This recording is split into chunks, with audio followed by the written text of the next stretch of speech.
I've got to say, as soon as you put pops and crackles on it, what are we driving? What is good, YouTube? We are back with another episode, and can you believe it? We have swapped out the Abarth for a Range Rover SVR. No, it is not mine, unfortunately, but thankfully, one of our good friends, Liv, has said that we can take this car out and do a little demo on it. Let's jump straight in it and get right to it. Oh my God, how far forward do you sit onto your... I have short little legs. Jesus. Okay, first things first. I've got to move this back. Well, we're in the cabin of the Range Rover SVR. Everyone on YouTube, meet Liv. Thank you so much for letting us use this car today to do a little review. So, I do know a little bit about Jaguar Land Rovers because Papa had a Jag as well. So, I do know how they work. And obviously everything within a Jaguar Land Rover kind of works similar and works the same. So, first things to note when you get in one of these cars is the interior is always, like, obviously very stylish, but on the new ones they've got a lovely dual screen that goes on here in the palette, and you can probably see it from the rear camera, as well as then like kind of a pistol shift gear stick with the drive, neutral, reverse and park and so on and so forth, with also sport, and then you can change gears manually here if you're weird, or you can do it like a normal person and do it on the flat panel. So that is just a quick like rundown on the interior, but if I'm honest, everybody wants to know what this car is like to drive. Including you. Including me. Including you. Including me. Cool, so first things first is I've driven quite a lot of like 4x4s before, and the big thing that I've always found about Range Rovers is I know they are huge, but this one feels huge. What size alloys are these? You were asking a woman. That's not a thing on this channel. I think, well look, first of all, they're Rivera alloys on this specific model, but are they like 21, 22, I think they're 23? 21 or 23. Jesus, that's huge. But I think 21. I feel jacked up in this, like driving around, but I've got to say, it's dealing with the road's bumps as you would in an SUV very, very well. Very comfortable. How do you find driving this like day to day? Expensive. Okay. Noisy. I really like driving it every day. It's actually really, really comfortable, like you said, bumps and everything. It's just really nice. I thought it would be quite a hard drive because I had another car before, which was an X6 V8, and that hit bumps and it was so hard, but this actually, it like takes it. It's absolutely fine. Yeah, super soft to be fair. I've got to say, the Jaguar Land Rover company are very, very good. I've got to try it.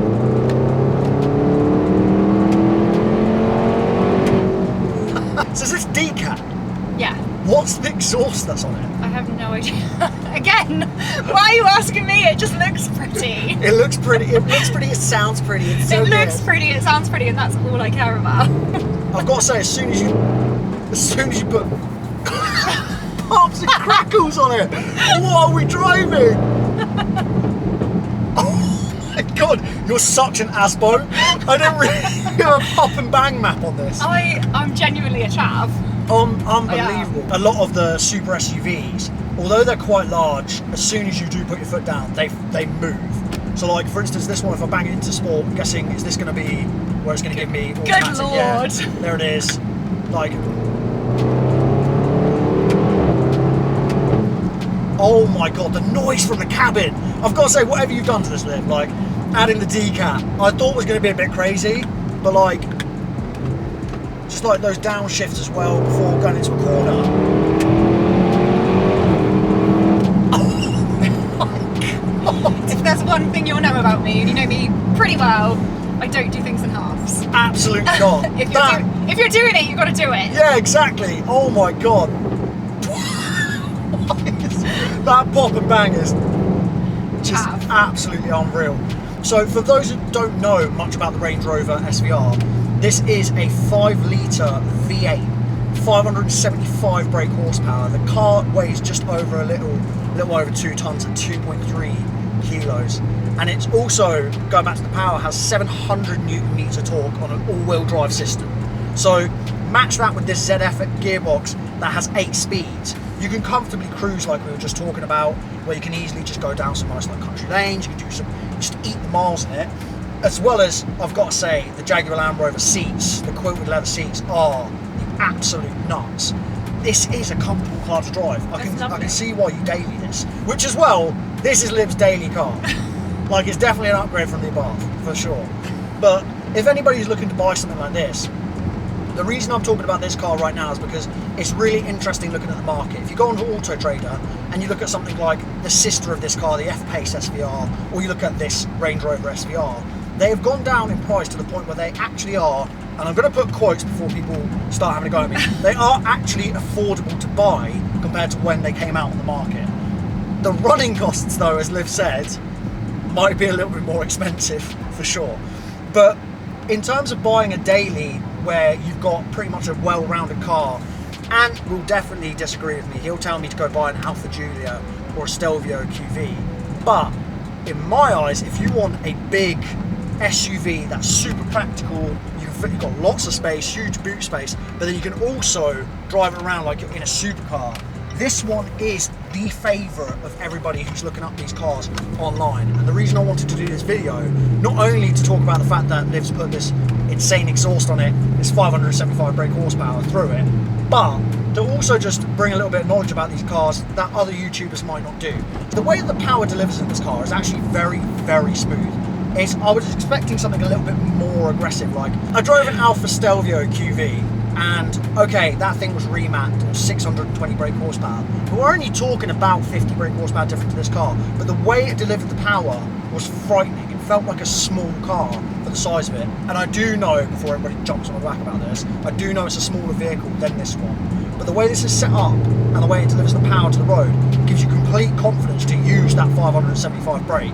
And also, with the noise that you've got on the back of this as well, I can't stop clipping it. Like, it's just, I just want to do that all the time. Sounds so good. So I think personally, I would probably opt for the active exhaust, because this does sound like it's been straight through. Don't get me wrong, it's incredible, this is fun. But this reminds me of when I had my straight through on my Abarth, and every 2 seconds putting your foot down, you just hear the whoa straight away. So that's another thing. What's it like driving down the motorway? Is it loud? Yeah, it is. I think sometimes I'm literally like, my ears hurt. I'm like, oh my god, like I almost can't listen to music because I've got like that and then music, and I'm like, It's a lot. It's like overdriving my brain. Yeah, that's fair enough. That's fair enough. Just while we were breaking down to obviously do the UK speed limits around these roads, obviously. This car does feature 6-piston Brembos on the front, so it means you can stop like very, very quickly. This car builds confidence with, okay, it's 2.3 kilos, but the fact that you can slam your foot like this. Sorry, Liv. Word of warning, next time. The fact that you could do that and the car is pretty much immediately stopped for such a huge car, that is insane. I've got to say, I think I'm more of a fan of braking power than I am of actual power trained to the car, because something like on my car, for instance, the 180 brake horsepower, when I had it and then mapped it to 230, putting the bigger brakes on the car gave me more confidence to be able to drive into corners faster, brake faster, and then outbrake other people, which I think is very, very underrated when people actually start talking about modifying their cars, because everybody just wants to put as much brake horsepower as they can into a car without actually thinking about it. But here's my little, I guess, sign off with this car. Thank you, first of all, for letting me take that out the road back and just do a quick little segment talking about the car and talking about the car. Thank you very much. Anytime. Appreciate it. When you're looking to buy a daily, something like this, like I said, is actually sort of attainable now. And for the quality and the luxury that you get with these cars, and the fact that you've got people like AR Autos who obviously can sort all high-end vehicles and do everything for you, it's a wonder why you wouldn't buy this over a normal range. I guess the fuel thing would probably be maybe tax. What's the tax on this year? 580, I think. Okay, but like if you're buying like a high-end car, that's kind of roughly about the price standard. you'd be paying anyway. But I mean, my car's £175 a year, so it's not exactly lower, but it's half the price, but it's half the car, so. And half the size. And half the size. You can probably put it in the boot. It's like a ladybird. It is literally like a ladybird. There you go, right. It is actually red. Right, you know what? That is where we're going to sign it off. Enough of this. That's it. I'm never doing this ever again. If you like this content, please like, share, subscribe. Plenty more content to come.